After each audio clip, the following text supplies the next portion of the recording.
ఇప్పుడు మీకు చెప్పాను, బన్నూర్ అని ఆశ్రమం దగ్గరలోనే పొలం ఉంది, అక్కడి నుంచి అన్నదానానికి కావాల్సిన బియ్యం అంతా కూడా వస్తుంది అని. అక్కడ ఆ పొలంలో ఒక పరీక్ష చేశాం. ఒక డాక్టర్ని తీసుకుని, ఒక సైంటిస్ట్ని తీసుకెళ్ళి అక్కడ గోశాల ఉంది, ఆ గోశాలకు వెళ్ళాం. వెళ్ళేటప్పుడు ఒక 20 మంది మాతో పాటుగా వచ్చారు. అందులో 2 విదేశీయులు కూడా ఉన్నారు. ఒకతను జర్మనీ నుంచి వచ్చాడు, ఇంకొక అతను అమెరికా నుంచి వచ్చాడు. ముకుంద అని చెప్పి అతనికి మన భారతదేశం పేరే పెట్టారు స్వామిజీ వారి తర్వాత. అతనికి అమెరికా పేరేదో ఉంది, ముకుంద అని పేరు పెట్టారు. వాళ్ళు కూడా మాతో పాటుగా వచ్చారు. ఈయన ఈ డాక్టర్ గారు, ఈ సైంటిస్ట్ వచ్చేటప్పుడు ఆరా పరీక్ష చేసే విధానం ఒకటి ఉంది. ఆరా అంటే మనిషి చుట్టూ ఉండేటువంటి తేజస్సు, ఆ కాంతి పుంజాలు ఎంతవరకు ప్రసరిస్తాయి అని ఇది సైంటిఫిక్గానే దాన్ని ప్రూవ్ చేశారు.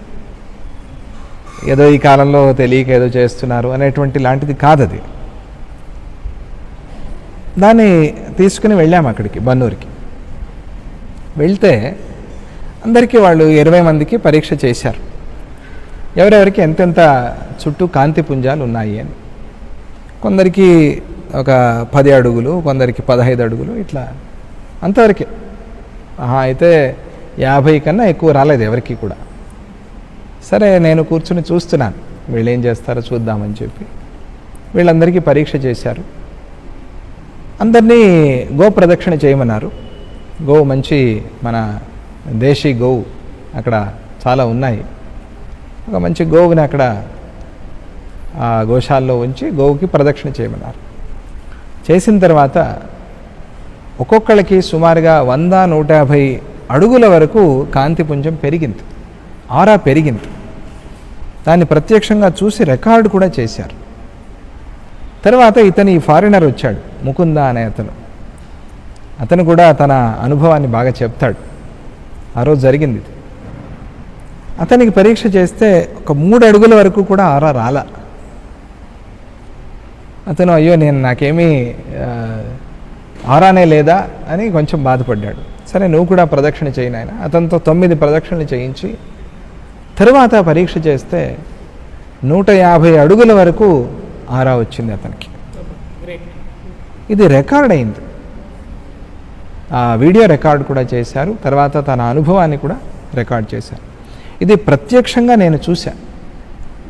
అంటే గో ప్రదక్షిణ, గో సన్నిధి, గోమాతతో మనం ఉండటం, గోమాత మన దగ్గర ఉండటం అనేది మన ఆరోగ్యాన్ని పెంచుతుంది, మన ఆలోచన విధానాన్ని మారుస్తుంది.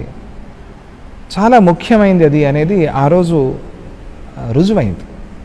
గో ప్రదక్షిణ చేయంగానే 150 అడుగుల వరకు వెళ్ళటం అనేది చిన్న విషయం కాదు.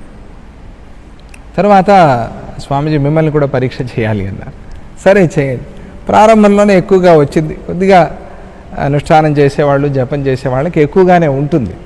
ప్రతిరోజు అనుష్ఠానం చేసేవాళ్ళు కాబట్టి కొంచెం మొదట్లోనే బాగానే దూరంగానే వచ్చింది.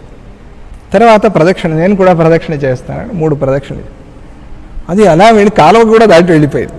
అది కూడా రికార్డ్ అయింది. అంటే మనలో ఉంటే దాన్ని ఇంకా పెంచుతుంది, లేకపోతే దాన్ని ఇంకా కూడా ఇస్తుంది మనకి. అది గోమాతలో ఉండేటువంటి శక్తి. గో ప్రదక్షిణకి అందుకనే ఆ గోపూజ, గో ప్రదక్షిణ, గో సంరక్షణ అనేది మన హిందూ ధర్మానికి చాలా ముఖ్యమైనది.